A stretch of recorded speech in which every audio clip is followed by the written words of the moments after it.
ये अपने आप को आदिवासी के रूप में आइडेंटिटी नहीं देना चाहते थे। वो आदिवासी के रूप में आइडेंटिटी उनको स्वीकार नहीं था। रिलीजियस रिचुअल को रेफर करते हैं, और जब रिलीजियस रिचुअल की बात रेफरेंस होता है तो आप नस्ल को रेफर करते हैं। ऐसे थोड़ी हो सकता है। भगत के द्वारा दिया गया बयान है और जिस तरह बुलडोजर चलाने की बात है, कैसाई कहा गया है, उस बयान को ज्यादा हिटेड भरा मानते हैं, या जो कुर्मी समुदाय पर जो निशा भगत की टिप्पणी आई है उससे ज्यादा हिटेड भरा मानते हैं? पूरी की पूरी पार्टी जो है वो एक्सपोज हो गई इस मसले में। उसका कहा था कि इस मसले पर हम बीजेपी के साथ है, मतलब सरना ईसाई के मसले पर। अच्छा। एक अल्पसंख्यक समुदाय पर हमला करती हैं, गाली गलौज करती हैं, उनके धार्मिक ग्रंथों पर सवाल उठाती है गलत तरीके से, कहती है हम बुलडोजर चला देंगे यहाँ। क्या निशा भगत का वह बयान सही है कि अब बिल्कुल कुर्मियों की पार्टी हो गई है? जिस तरह से उनको टाइगर जो कहा गया था, मैं देखता हूँ ये पूरा एपिसोड में वो एक तरह से रंगा सियार निकले। मैंने लिखा भी है, वो टाइगर रहे नहीं, टाइगर। हाँ, मतलब एक भगत का जो स्टैंड है कि आदिवासी पैदा होता है, बनाया नहीं जाता है, गलर्सन इसके साथ है या नहीं? माने निशा भगत का जो समाज था वो टाइगर जयराम का समाज नहीं था। बिल्कुल से गए 3 कुर्मी लोग, वो सब जो है कि जिनों वगैरह पहन के आए, ब्राह्मण से जो है कि पूजा वगैरह कराना, जाना चाहिए। महारानी वहाँ बैठी है, अब जाके बोलिए हमारे साथ अब अन्याय किया। अब यहाँ बोलते हैं भारत सरकार ने हमारे साथ अन्याय किया। दोस्तों, सुबह झारखंड में एक बार फिर से कुर्मी बनाम आदिवासी का संघर्ष तेज होता नजर आ रहा है। दरअसल कुर्मी समुदाय की ओर से एक तरफ रेल रोको अभियान की बात कही जा रही है, तो चंद दिन पहले कुर्मी समुदाय का एक तबका दिल्ली पहुंचा था और संसद के बाहर अपनी आवाज बुलंद करने की कोशिश की थी। हालांकि जब तक ये लोग दिल्ली पहुंचते हैं, संसद का सत्र का अवसान हो चुका था और संसद की चलती बहस में इनके जो बात रखी जानी चाहिए थी वह नहीं रखी जा सकी।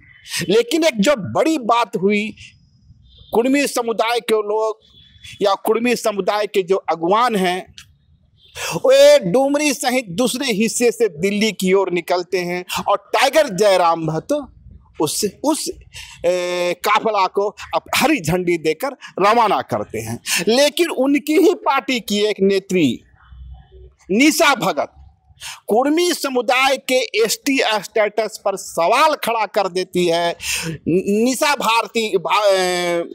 भगत कहती हैं या दावा करती हैं कि आदिवासी बनाया नहीं जाता, आदिवासी पैदा होता है। यानी साफ रूप से निशा भगत का इशारा नस्ल का था। हालांकि निशा भगत उसके पहले रूढ़िवादी प्रथा की वकालत करती रही थी और दूसरी तरफ कुर्मी समुदाय की ओर से जब दावा यहाँ आने लगा कि वे भी सरना जाते हैं, वे भी जाहिर थान जाते हैं, वे भी मंडप में विवाह करते हैं, उनकी भी अपनी रूढ़िवादी प्रथा है, तो निशा भगत ने नस्ल की बात की। लेकिन उससे भी बड़ी बात यह हुई कि जैसे ही कुर्मी समुदाय पर निशा भगत ने निशाना साधा, निशा भगत को पार्टी से बाहर का रास्ता दिखला दिया गया और उसके बाद कई सवाल उमड़ने लगे, क्योंकि यही निशा भगत थी जो कुछ दिन पहले, मैं समझता हूं महज 1 से 1.5 महीना पहले, जो कन्वर्टेड आदिवासी हैं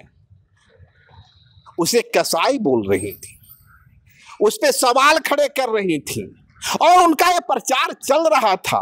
और उस वक्त जब टाइगर जयराम महतो से निशा भगत के बारे में सवाल किया गया तो टाइगर जयराम महतो ने दावा किया था कि निशा भगत अपने कम्युनिटी के राइट के लिए लड़ रही हैं, अपने अधिकारों के लिए लड़ रही हैं, तो इसमें पार्टी का कोई मामला बनता नहीं है, उनका सामुदायिक हित का मामला है। लेकिन अब उसी सामुदायिक हक के लिए, उसी ट्राइबल आइडेंटिटी के लिए निशा भगत ने जब टाइगर जयराम पर निशाना, कुर्मी मूवमेंट पर निशाना, कुर्मी समुदाय पर निशाना साधा, तो उसे उन्हें बाहर का रास्ता दिखला दिया गया। इस वक्त हमारे साथ हैं लेखक, पत्रकार, लेखक, शोधकर्ता और सोशल एक्टिविस्ट गलर्सन डुंगडुंग जी। गलर्सन जी, आपका बहुत बहुत जोहार। निशा भगत एक बार फिर से चर्चा में है और इस बार चर्चा में इसलिए नहीं है कि जो कन्वर्टेड आदिवासी हैं या ईसाई हैं उसके कारण, इस बार चर्चा में इसलिए है कि उन्होंने कुर्मी समुदाय पर निशाना साधा और यह भारी पड़ गया।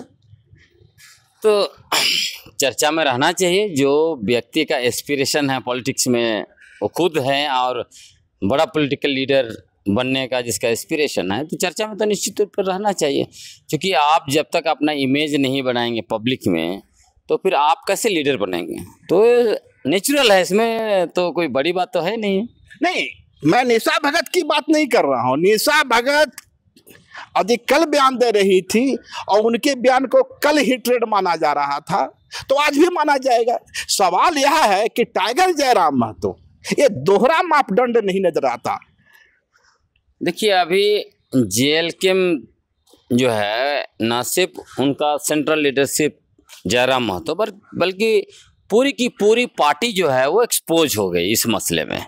इसलिए एक्सपोज हो गई कि आज जो स्टेटमेंट निशा भगत जी का है वो स्टेटमेंट क्या है, उन्होंने यही कहा है कि भाई आप आदिवासी बन नहीं सकते हैं, आपको फायदा होना। मैं भी वही कह रहा था कि यदि क्रिश्चियन पर जो उनका बयान है उसको देखा जाए तो यह बयान काफी हल्का था। वही कह रहा हूँ, उसी को तुलना में कर रहा हूँ।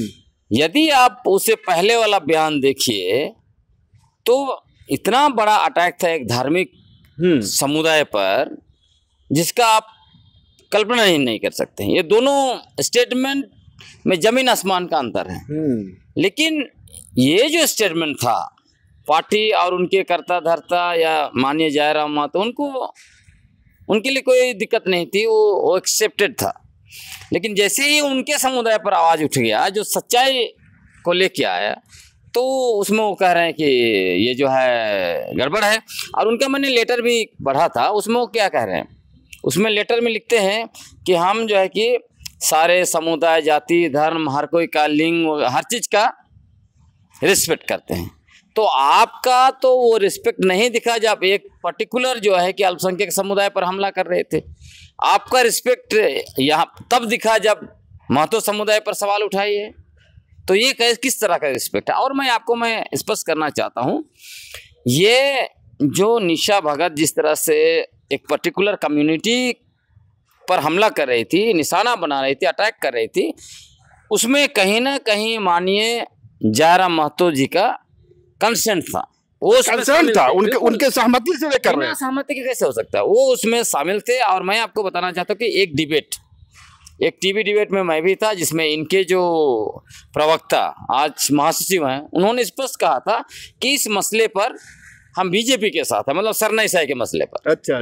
तभी से मैं समझ गया था इनका लाइन क्लियर है। सरना ईसाई का जो मुद्दा निशा भगत खड़ा कर रही थी वह पार्टी का लाइन था। बिल्कुल, और वो एक दूसरे से मिलता है। इसलिए मिलता है कि आप याद करेंगे माननीय जयराम महतो ने क्या कहा था कि हम आप तो उप मुख्यमंत्री बनेंगे ही बनेंगे 29 में। तो इसका मतलब है कहीं ना कहीं वो बीजेपी के साथ जो है कि अलाइन करेंगे 29 में। तो इसलिए उनको सरना ईसाई का मसला से अगर कहीं माहौल बनता है तो वो बीजेपी के करीब वो जाते दिख रहे थे। लेकिन यहाँ जैसे उनको लगा कि इससे तो मसला जो है कि गड़बड़ा जाएगा तो इसके लिए वो निकाल दिया। और उनको यह भी लग रहा है, स्पष्ट है कि 29 में कम से कम आदिवासी बहुल इलाकों से उनको कोई सीट मिलने वाला नहीं है। और निशा भगत को कंटिन्यू करती तो इससे डैमेज जो है कि उनका जो मेन बेस है जो ये आपका कोयलांचल से लेके इधर थोड़ा सा पंच परगना ये पूरा इलाका है, यहाँ उनको डैमेज होता है। पर एक आपके मित्र हैं सूर्य सिंह बेसरा, वे तो कहते हैं कि जयराम महतो, मियां महतो और मांझी तीनों का चेहरा है। देखिए, इनका मतलब बहुत सीनियर व्यक्ति हैं, लेकिन शुरू से मैं देख रहा हूँ इनका कोई स्पष्ट स्टैंड बिल्कुल भी नहीं है बेसरा जी का। कभी बोलते हैं कुर्मी महतो है, कभी कुछ बोलते हैं, उनका शुरू से स्टैंड क्लियर नहीं रहा। जैसे आजसू का ही स्टैंड क्लियर नहीं रहा है शुरू से। अगर आजसू का स्टैंड क्लियर रहता तो आज की तारीख में शासन में ये लोग होते। अब देखिए ना कितना बड़ा कंट्राडिक्शन। एक तरफ आजसू ने कहा, निर्णय लिया कि हम चुनावी राजनीति में नहीं जाएंगे और उन्हीं का मेन लीडर बेसरा जी चुनाव लड़ेंगे। ये क्या स्टैंड है आपका? एक तरफ कह रहे हैं कि आप लोग मत लड़िए लेकिन हमको लड़ने दीजिए। मतलब कितना बड़ा चालाकी भरा खेल जो है कि वो खेल है। तो सूर्य सिंह बेसरा एक बार फिर चालाकी कर रहे हैं। बिल्कुल, उनका हर जगह वही रहता है। मतलब हम लोग का पेशा मूवमेंट में भी वो जुड़े और वहां भी घोषणा कर दिए कि भाई बिरसा का संकल्प, ये बिसरा ही विकल्प, बिसरा ही विकल्प। तब हमने कहा कि धरती अब बिरसा मुंडा कब संकल्प लिए बिरसा जी को विकल्प बनाने के लिए समझे। तो हर जगह जाके वो अपने आप को बड़ा लीडर स्टेबल करने के लिए कोशिश करते हैं, और जब आप सवाल उठाइएगा ना तो आपके ऊपर तिलमिला जाएंगे। मुझे बोलने लगे मैसेज में कि भाई आप जो है कि आपको कुछ नहीं आता है, राजनीति, आपका कोई योगदान नहीं है झारखंड में, अल बल एक बोलने मैसेज करने लगे। फिर अभी कल परसों जो कॉन्फ्रेंस किए थे तब फिर मुझे उन्होंने मैसेज किया कि आप उसमें आइए। मैंने कहा कि आप तो बहुत बड़े विद्वान हैं, उन विद्वानों की जमात है, मैं तो कोई नहीं, कुछ नहीं हूँ आपके, तो वहाँ मैं क्यों जाऊँगा। तो वही है कि अगर आप क्लियर लाइन नहीं लिए। एक बार उन्होंने ये भी कहा आजसू का जो अभी अधिवेशन हुआ था उससे पहले कि हमारा 10,000 लोग है, आपके पीछे पड़ जाएगा। तो मैंने देखा कि इनका जो अधिवेशन हुआ कुर्सी तक नहीं भर रहा था, मुझे लगा 10,000 लोग कहाँ चले गए उनके। हम आते हैं मैंने मुद्दे पे। विजय सिंह जो जेल कैंप के केंद्रीय प्रवक्ता रहे हैं, आप केंद्रीय महासचिव हैं, कल एक बार फिर से उन्होंने अपनी प्रेस वार्ता में इस बात को जस्टिफाई किया कि जो सरना कन्वर्टेड आदिवासी हैं या कन्वर्टेड ईसाई हैं, और उस पर जो निशा भगत का बयान था वो जायज था। हम उनकी पार्टी, उन्होंने यह भी कहा कि मीडिया को बातों को इतना मत नहीं उभारना चाहिए, इसे कॉमनल हिट्रेड फैलता है। देखिए आपको मैं बताता हूं, ये विजय जी जो हैं वो अधूरा बात कर रहे हैं, जो उनको शूट करता है। इसमें सिर्फ कन्वर्टेड ईसाई का बात नहीं है, आप पूरा स्टेटमेंट हर चैनल का देख लीजिए, आपको पता चलेगा। उन्होंने बाइबल पर भी सवाल उठाया है ना। ये सिर्फ जो ईसाई बन गया जो आदिवासी, उन पर सवाल नहीं है। तो ये विजय जी बोल रहे हैं वो अधूरा ज्ञान वाली बात कर रहे हैं, उनको जानकारी ही नहीं इसका मतलब, या तो वो जानबूझ के ऐसे बोल रहे हैं। और जहां तक उन्होंने कहा कि ये इनको हटाने को लेकर जस्टिफाई कर रहे हैं, ये बिल्कुल भी गलत जस्टिफिकेशन है। सिंपल सा बात है, इनका यहाँ पे जेल कैंप का डबल स्टैंडर्ड दिखाई पड़ रहा है कि आप जब वही व्यक्ति एक अल्पसंख्यक समुदाय पर हमला करती हैं, गाली गलौज करती हैं, उनके धार्मिक ग्रंथों पर सवाल उठाती है गलत तरीके से, कहती हैं हम बुलडोजर चला देंगे यहाँ ग्रोटो पर, इस पर उस पर बुलडोजर चला देंगे, वो सब करती हैं, तब आप चुप रहते हैं, कुछ नहीं बोलते हैं, कोई एक्शन नहीं लेते हैं। और वो ये भी कह रहे हैं कि कहना है कि इस मामले में पार्टी के द्वारा उन्हें इंटरनल वार्निंग दी गई। इंटरनल वार्निंग क्या, तो इस मामले में आपने इंटरनल वार्निंग क्यों नहीं दिया? जब ये आप कुर्मी महतो कम्युनिटी पर सवाल उठाए, कायदे जब डेमोक्रेसी होता है, पार्टियां क्या करती हैं, किसी को तुरंत जो निकाल देते हैं क्या, पहले उनको शोकॉज देते हैं, आपने ये क्यों किया, आप जवाब दीजिए। शोकॉज का जवाब नहीं देते हैं या जवाब देते हैं जो पार्टी को स्वीकार नहीं है, तब उनको निकाला जाता है। इनको तो इन्होंने कुछ समय ही नहीं लगाया है ना।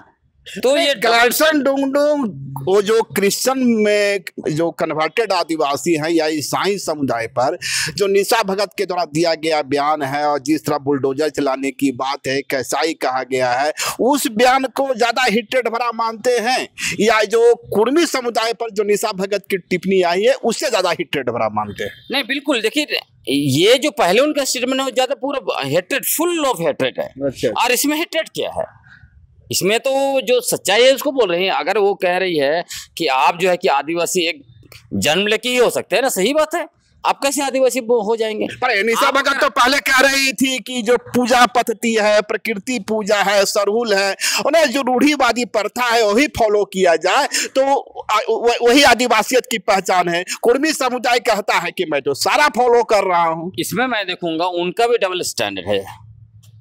कभी मैं किसी इस पर बात नहीं करता, लेकिन उनका भी वहां पे डबल स्टैंडर्ड है। इसलिए कि आप एक तरफ जो है कि जब नस्ल की बात होती है तो आप जो है कि रिलीजियस रिचुअल को रेफर करते हैं, और जब रिलीजियस रिचुअल की बात रेफरेंस होता है तो आप नस्ल को रेफर करते हैं। ऐसे थोड़ी हो सकता है। आपको एक, और इसमें आपको ये बताना पड़ेगा, आपको ये देखना पड़ेगा कि जो व्यक्ति जिसके बारे में हम लोग बात कर रहे हैं वो व्यक्ति कोई हिस्टोरियन तो है नहीं, कोई बड़ा रिसर्चर तो है नहीं, कोई बड़ा जो है कि बुद्धिजीवी तो है नहीं, तो आपको उसी लेवल पर बात करना पड़ेगा। अगर हम लोग बोलेंगे उस बात को तो उसका कोई मतलब बनता है। अब वो एक पॉलिटिशियन कल जुम्मा आए हैं, वो कुछ भी स्टेटमेंट देंगे, उस पर एनालिसिस करना भी मुझे लगता है इतना बड़ा उस एनालिसिस को जाने दें।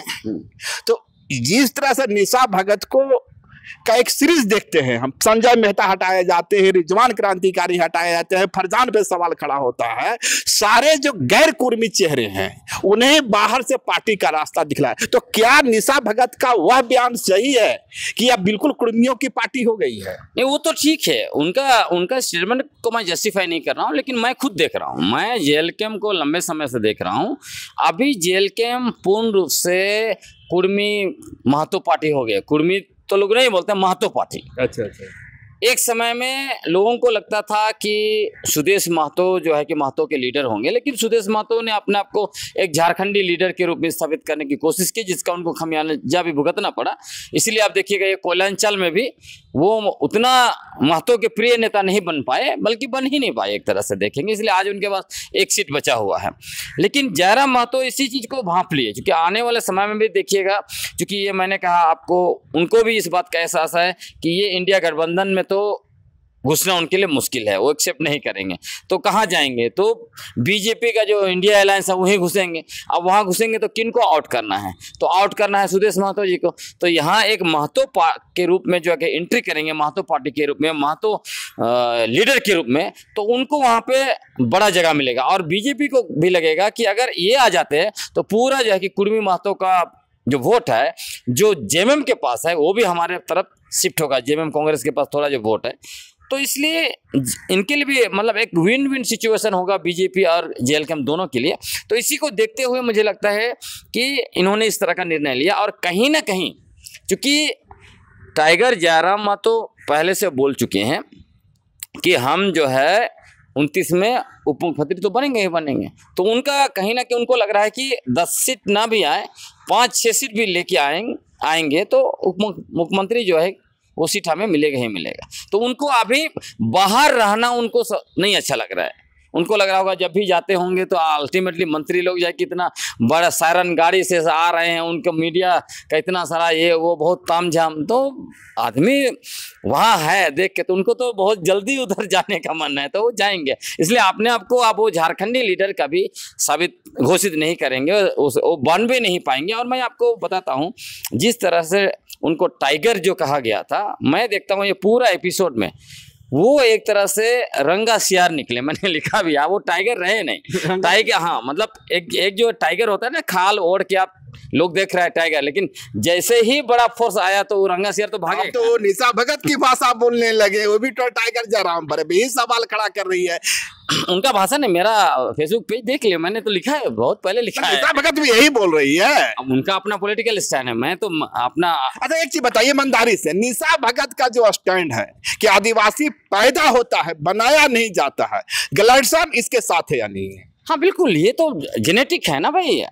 मैंने कई बार कहा है कि आदिवासी ना वर्ण है, ना जाति है, ना वर्ग है, ना जेंडर है, ना रंग है, ना धार्मिक समूह, हाँ, ना वो धार्मिक समूह है। आदिवासी शुद्ध रूप से एक अलग एथनिक ग्रुप है, नस्लीय समुदाय है, जिनकी अपनी अलग भाषा है, विशिष्ट संस्कृति है, पारंपरिक स्वशासन व्यवस्था है, रूढ़ी प्रथाएं, परंपराएं हैं। पर ग्लेडसन पर तो आरोप यही लगता है कि वह आदिवासियों को बकरी खस्सी की तरह एक नस्ल मानता है। आरोप लगाने वाला तो लगाने दीजिए, उसमें क्या फर्क पड़ रहा है? सच, मैं सारे एनालिसिस हर चीज जो है कि सच के साथ आता हूँ। और आप देखिएगा निशाना किस पर मारा जाता है? जो पेड़ में फल लगता है उसी पर पत्थर मारा जाता है ना, फल तोड़ने के लिए। जिस पर लगेगा ही नहीं फल, कोई उस पेड़ पर कोई पत्थर मारता है क्या? कोई नहीं पत्थर मारता। खैर, अब एक दूसरे मुद्दे पर आते हैं, इस बात को जाने दें, अब तो हो गई। जिस तरह से कुर्मी समुदाय की ओर से एक बार फिर से एसटी स्टेटस की मांग तेज हो रही है, और अब देखें पॉलिटिकल पार्टियों का अंतर्द्वंद देखें। जेएमएम चुप्पी, कांग्रेस चुप है, जेएलकेएम कहती है कि भाई किसी को कॉन्स्टिट्यूशनल, हर कम्युनिटी का कॉन्स्टिट्यूशनल राइट है, वे इसकी मांग कर सकते हैं। वे समर्थन में है कि विरोध में है? जेएलकेएम यहाँ भी खेल खेल रही है, वे नहीं कह रही है कि मैं समर्थन में हूँ, हालांकि वो झंडा दिखाकर विदा करते हैं। वे कहते हैं कि फैसला लेना टीआरआई का काम है, ये जो जनजातीय आयोग है, विभाग है केंद्र का, उसका काम है। आपकी नजर में क्या लगता है कि वाजिब है एसटी स्टेटस की जो मांग हो रही है, उसके पीछे कितना दम है? देखिए, पहली बात तो यह है कि जेल के हम अपने आप को आज की तारीख में साइड नहीं कर सकते, इसलिए कि जारा महतो जी का जो सोशल मीडिया हैंडल आप जाइए, उन्होंने क्या लिखा है। जिस दिन उन्होंने उस समूह को रवाना किया, उन्होंने लिखा, मैं और मेरी पार्टी इस लड़ाई में हर समय साथ में खड़े हैं। समाज के साथ खड़ा हो। हाँ, तो उसका मतलब क्या हुआ? माने निशा भगत का जो समाज था वो टाइगर जयराम का समाज नहीं था।